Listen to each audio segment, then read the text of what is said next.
Hello, Aries! Welcome po sa inyong reading. Simulan na natin, no? Aries. I feel like meron tayong issues when it comes to separation, no? Siguro nung bata-bata tayo, no? Na-witness natin ang paghihiwalay, no? Siguro ng family or saksi tayo, no?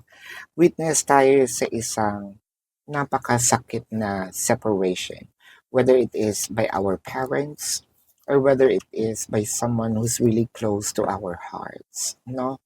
Nakita natin na siguro pinangako natin sa sarili natin, broken family, no? Na hindi rin ako magja-jump into several relationships, no? Kasi nakita mo kung gaano kagulo,